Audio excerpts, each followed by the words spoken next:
For the first time in history, people and machinery are working together, realizing a dream. A uniting force that knows no geographical boundaries without regard to race, creed, or color. A new era where communication truly brings people together. This is the dawn of the net. Want to know how it works? Click here to begin your journey into the net.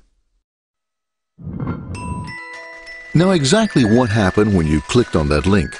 You started a flow of information. This information travels down into your own personal mailroom, where Mr. IP packages it, labels it, and sends it on its way. Each packet is limited in its size. The mailroom must decide how to divide the information and how to package it. Now, the package needs a label containing important information, such as sender's address, receiver's address, and the type of packet it is.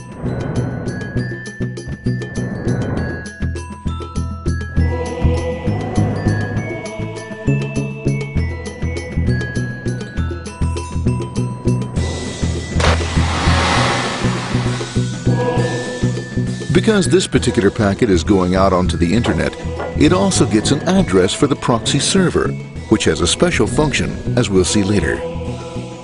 The packet is now launched onto your local area network, or LAN. This network is used to connect all the local computers, routers, printers, etc. for information exchange within the physical walls of the building. The LAN is a pretty uncontrolled place, and unfortunately, accidents can happen.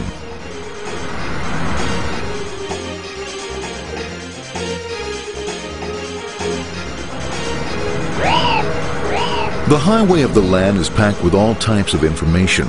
These are IP packets, Novell packets, Apple Talk packets. They're going against traffic, as usual. The local router reads the address and, if necessary, lifts the packet onto another network. The router, a symbol of control in a seemingly disorganized world. Whoops, sorry about that. Let's go with this one here, this one here. This one's here, this one goes here. I don't like this one. Let's go with this one. Let's go here. A little bit left. Let's go with this one here. Another channel here. Let's put that one here. Another one there. Let's put that one here. There he is. Systematic, uncaring, methodical, conservative, and sometimes not quite up to speed. Sorry. But at least he is exact, for the most part. That one was there, that one was there, that one was there, and this one was there. Well, another one that was there, that was there. He's behind him, let's go there, that was there, he was there, one was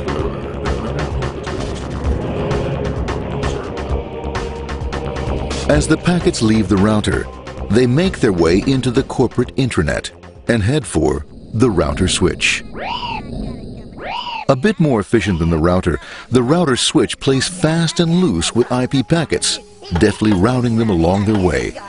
A digital pinball wizard, if you will. Here we go, here comes another one, and it's another. Watch this, Mom. Here goes, whoop, around the back. Hey, in there, over the left, over the right, over the left, over the right. You got it, here it comes, right down, he shoots, he scores, it's going. Hey, Wayne, here, watch out, here comes another one. Oh, here we go, and it's gone. As packets arrive at their destination, they're picked up by the network interface, ready to be sent to the next level. In this case, the proxy.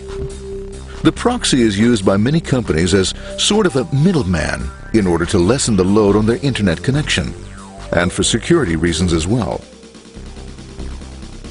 As you can see, the packets are all of various sizes, depending upon their content.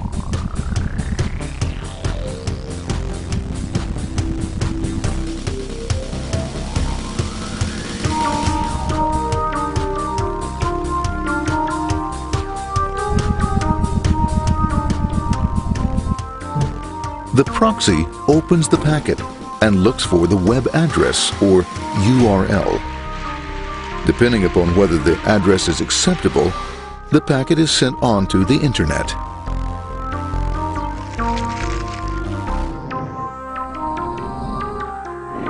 There are, however, some addresses which do not meet with the approval of the proxy, that is to say, corporate or management guidelines. these are summarily dealt with. We'll have none of that. For those who make it, it's on the road again.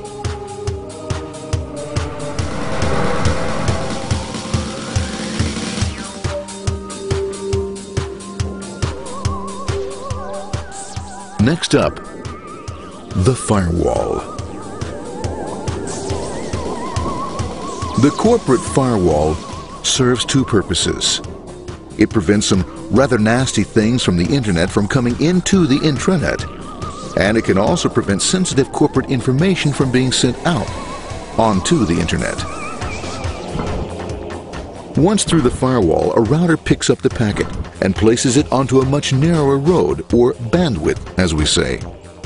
Obviously, the road is not broad enough to take them all. Now you might wonder what happens to all those packets which don't make it along the way. Well, when Mr. IP doesn't receive an acknowledgement that a packet has been received in due time, he simply sends a replacement packet. We are now ready to enter the world of the Internet. A spider web of interconnected networks which span our entire globe. Here, routers and switches establish links between networks. Now, the net is an entirely different environment than you'll find within the protected walls of your LAN. Out here, it's the Wild West. Plenty of space, plenty of opportunities, plenty of things to explore and places to go. Thanks to very little control and regulation, new ideas find fertile soil to push the envelope of their possibilities. But because of this freedom, certain dangers also lurk. You'll never know when you'll meet the dreaded ping of death. A special version of a normal request ping, which some idiot thought up to mess up unsuspecting hosts. The paths our packets take may be via satellite, telephone lines, wireless, or even transoceanic cable. They don't always take the fastest or shortest routes possible, but they will get there. Eventually. Maybe that's why it's sometimes called the worldwide wait. But when everything is working smoothly, you can circumvent the globe 5 times over at the drop of a hat. Literally. And all for the cost of a local call or less. Near the end of our destination, we'll find another firewall. Depending upon your perspective as a data packet, the firewall could be a bastion of security or a dreaded adversary. It all depends on which side you're on and what your intentions are. The firewall is designed to let in only those packets that meet its criteria. This firewall is operating on ports 80 and 25. All attempts to enter through other ports are closed for business.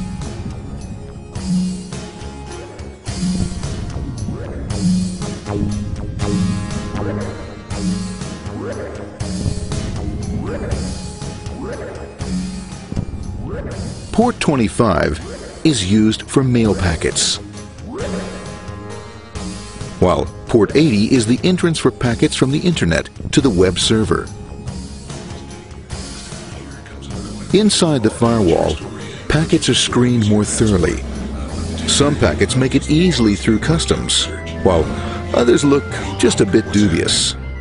Now, the firewall officer is not easily fooled, such as when this ping of death packet tries to disguise itself as a normal ping packet. It's okay, go on, it's okay, no problem. Have a nice day, be out of here, bye. For those packets lucky enough to make it this far, the journey is almost over. It's just a line up on the interface to be taken up into the web server. Nowadays, a web server can run on many things, from a mainframe to a webcam to the computer on your desk. Or why not your refrigerator? With a proper setup, you can find out if you have the makings for chicken cacciatore or if you have to go shopping. Remember, this is the dawn of the net. Almost anything's possible. One by one, the packets are received, opened, and unpacked.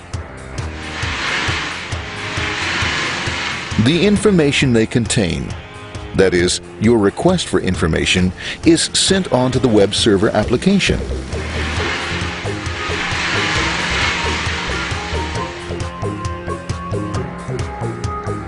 The packet itself is recycled, ready to be used again, and filled with your requested information.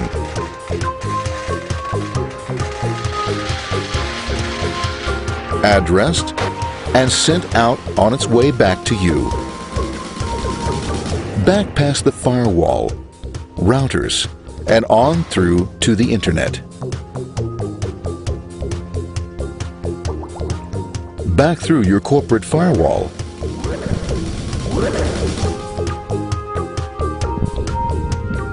And onto your interface. Ready to supply your web browser with the information you requested.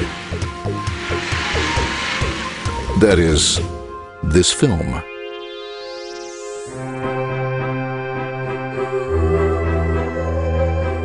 Pleased with their efforts and trusting in a better world, our trusty data packets ride off blissfully into the sunset of another day, knowing fully they have served their masters well.